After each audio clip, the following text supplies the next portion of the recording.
আসসালামু আলাইকুম, স্বাগত জানাচ্ছি আপনাকে আন্তর্জাতিক সংবাদে। শুরুতেই থাকছে সংবাদ শিরোনাম। আলোচনা ব্যর্থ হলেও কূটনীতির পথ বন্ধ নয়, বার্তা ইরানের।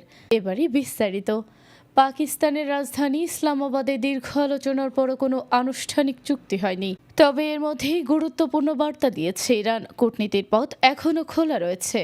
দেশটির পররাষ্ট্র মন্ত্রণালয়ের মুখপাত্র ইসমাইল বাঘেই রোববার রাষ্ট্রীয় সংবাদ সংস্থা আইআরএনএকে দেওয়া এক সাক্ষাৎকারে বলেন, কূটনীতি কখনোই শেষ হয়ে যায় না।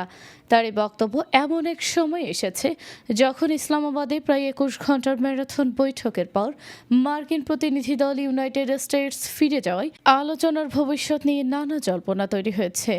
তবে ইরান স্পষ্ট করেছে, বর্তমান সংকট নিরসনে তারা এখনও আলোচনা টেবিলে থাকার পক্ষে রয়েছে।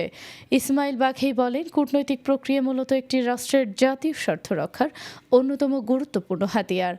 তার ভাষায়, ইরানের প্রতিনিধি দল আলোচনায় অংশ নিয়েছে দেশটির জনগণের অধিকার এবং জাতীয় স্বার্থ নিশ্চিত করার লক্ষ্যেই।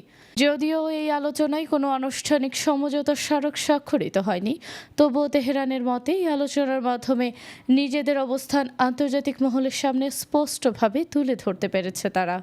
বিশ্লেষকদের মতে এই বক্তব্যের মাধ্যমে ইরান মূলত একটি ভারসাম্যপূর্ণ কৌশল গ্রহণ করেছে।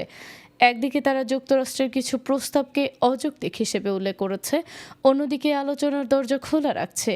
এটি আন্তর্জাতিক চাপ মোকাবেলা এবং আঞ্চলিক স্থিতিশীলতা বজায় রাখার একটি কৌশলগত পদক্ষেপ হিসেবেও দেখা হচ্ছে। এদিকে ইসলামাবাদের এই আলোচনায় পাকিস্তান গুরুত্বপূর্ণ মধ্যস্থতাকারীর ভূমিকা পালন করেছে।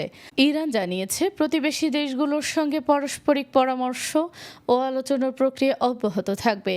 বিশেষ করে পাকিস্তান সহ বন্ধুত্বপূর্ণ আঞ্চলিক দেশগুলোর সঙ্গে সমন্বয় বাড়ানোর উপর গুরুত্ব দিচ্ছে তেহরান। বিশ্লেষকদের মতে এই ধরনের আঞ্চলিক সহযোগিতা ভবিষ্যতে একটি টেকসই শান্তি কাঠামো তৈরিতে গুরুত্বপূর্ণ ভূমিকা রাখতে পারে।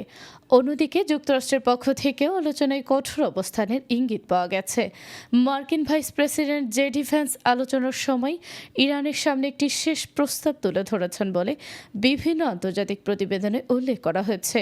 তবে সেই প্রস্তাব সরাসরি প্রত্যাখ্যান না করে আলোচনার পথ খোলা রাখার ঘোষণা দিয়েছে তেহরান। বিশ্লেষকদের মতে এটি একটি কৌশলগত কূটনৈতিক বার্তা, কারণ সরাসরি প্রত্যাখ্যান করলে পরিস্থিতি আরও উত্তেজনাপূর্ণ হয়ে উঠতে পারত।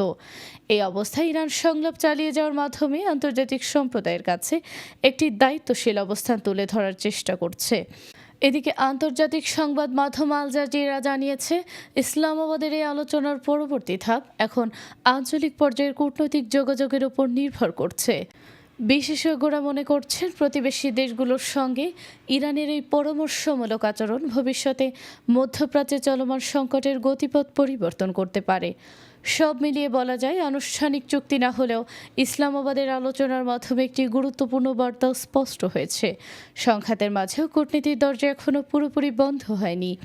এখন দেখার বিষয়, আগামী দিনগুলোতে ইরান, ইউনাইটেড স্টেটস এবং আঞ্চলিক দেশগুলোর মধ্যে এই আলোচনা কোন নতুন দিকে মোড় নেয়।